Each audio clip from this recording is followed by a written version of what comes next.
A lot has happened to this Lakers team since the beginning of the 2017-2018 season, from new signings or surprising G League call-ups to injuries, reality TV shows, and potential trade rumors. So in this video, we recap 5 Laker news stories that dominated Lakers news headlines before the All-Star break in 2018.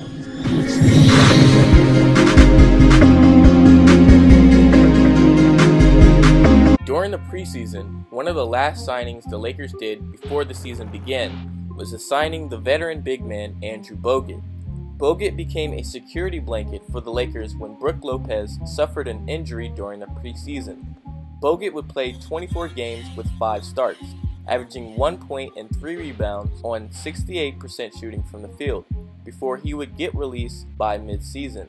Stephen Zimmerman also received a 1-year partial guaranteed contract from the Lakers. While he has yet to make an appearance in the Lakers regular season, Zimmerman has found some time with the Lakers' G League team, the South Bay Lakers, along with the Lakers' other 2 project centers, Ivica Zubac and Thomas Bryant. Ivica Zubac, the 32nd pick in the second round of the 2016 draft, has found limited time so far in the regular season, but in the G League this season, Zubac has put up some big numbers in 13 games, as he would average 21 points and 9 rebounds. The same could be said about the 42nd pick in the 2017 NBA draft, Thomas Bryant, who since getting drafted to the Lakers has found little time in the Lakers' regular season rotation, but has performed well in the Lakers' G League, averaging 19 points and 7 rebounds, while the South Bay Lakers retained the second best overall record in the NBA G League. It will be interesting to see how the Lakers use their talented G League big men the rest of the way.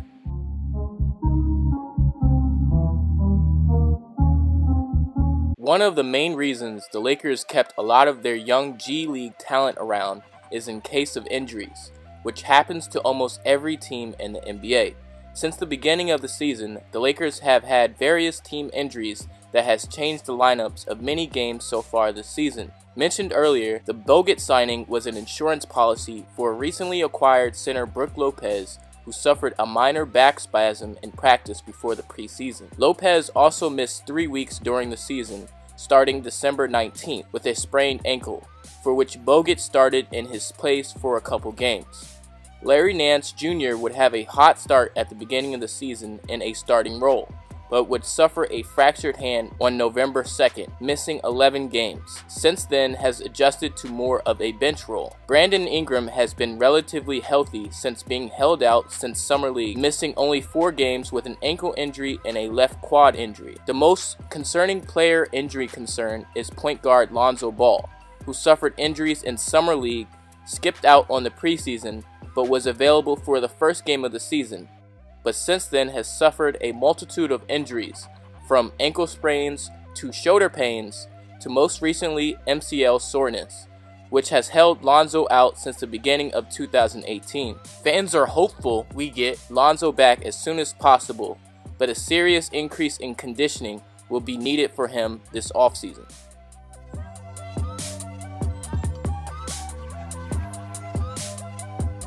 With the drafting of rookie Lonzo Ball, the Lakers opened the doors to LeVar Ball, the big baller brand, and all the things that came with it. One of the first things we saw new in the Lonzo Ball era was the introduction of the Ball Family Facebook show. As the show started right before Summer League, many were worried whether this would be a distraction to the team and could it be meaningful. Since the season began, Lonzo Ball has made some rare appearances on the show, as many times he would be busy with the Lakers to actually film parts of the show. But we did see the family together while he went on road trips to New York. The show has mostly been revolving around the Big Baller brand merchandise, as the Balls are seen trying to market the Zo2s and other merchandise at their pop-up shop. But since LiAngelo's issues in China, the Ball Family Facebook show has taken a turn to focus on the younger 2 brothers signing to play for a professional team in Lithuania. And this has been the most interesting part of the Ball family's journey, as the other 2 brothers try to pursue their dreams of playing in the NBA. While there are many who object to this move, LaMelo and LiAngelo have seemed to adapt well to their environment, and surely haven't forgotten how to score. Both brothers are currently signed to their team in Lithuania until the end of the season, so it will be interesting to see how the show approaches the brothers' offseason and whether they will return to Lithuania beyond this year.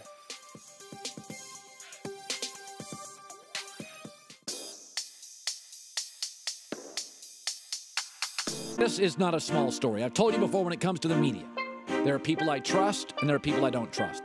Chris Sheraton, longtime NBA reporter, reported a month ago, LeBron's 100% leaving Cleveland. Peter Vesey, I had him on this show, longtime NBA scribe, breaks a lot of stories, said not only is LeBron 100% out of Cleveland, he's 100% a Laker. Since the beginning of the season, the media has speculated as to what LeBron James' next move might be. Signed to only a one-year contract with the Cavaliers, and apparent friction between LeBron James and GM Dan Gilbert, the media began to speculate any logical reason for LeBron to sign with the Lakers. Taking it so far, a few journalists to claim sources close to LeBron told them he was 100% leaving Cleveland. If this doesn't happen, Chris Sheraton and Peter Vesey will be among Colin Cowherd as some of the most untrustworthy reporters in the eyes of many fans and NBA players when it comes to the moves of LeBron James. One of the many problems with saying LeBron James is 100% leaving Cleveland is that the Lakers general management would be hesitant to speak upon the free agency of LeBron James because of tampering reasons. In the recent years, the Lakers have taken a lot of fines for tampering with players of other teams. We all remember Magic Johnson on Jimmy Kimmel seemingly winking at Paul George to join the Lakers. This would get Magic Johnson and the Lakers fined, but it wouldn't stop there, as the NBA would also fine Johnson for an interview where Johnson would say he thought Giannis would be an MVP one day, a champion, and put Milwaukee on the map. A similar situation happened a couple years ago when Magic Johnson tweeted about the team pursuing Kevin Durant, DeMar DeRozan, and others. Having been Johnson's third tampering fine, Lakers upper management is sure to be tight-lipped as to who they plan to pursue in the offseason. In a recent discussion with Lakers general management, the media has learned the Lakers are planning to shift their attention to the 2019 free agent class. With players like Jimmy Butler, Kawhi Leonard, and Klay Thompson available, the Lakers may save their cap room to offer one of those players a max contract in 2019 rather than looking to attract Paul George or LeBron James this year. Yet media personalities will still have their own crackpot theories until they re-sign with their respective teams. I don't think this invalidates LeBron to LA. I don't. That's my take. They just started saying that they're going to focus now in 2019. Well, people say a lot of things. I don't like liars. Yeah. I don't like liars either. You know what it also tells me though? Paul George maybe not going to the Lakers. Now that. So that you'll believe.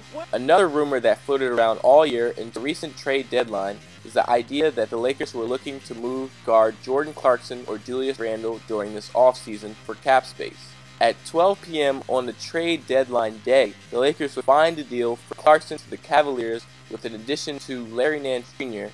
The Lakers received in return Isaiah Thomas, Channing Frye, and the 2018 Cavs first-round pick. As for Randle, in the beginning of the season, Randle became rather frustrated with his role coming off the bench, but has learned to adapt to multiple roles this season, becoming the Lakers' most consistent big man. The Lakers will let him play out the rest of the year of his contract, and we will see in the offseason if the Lakers want to re-sign him or find better options in free agency. But what do you think, Laker fans? Leave it in the comment section below, but until then, it's been your boy, Johnny Walker LA, and I'm out. Bow.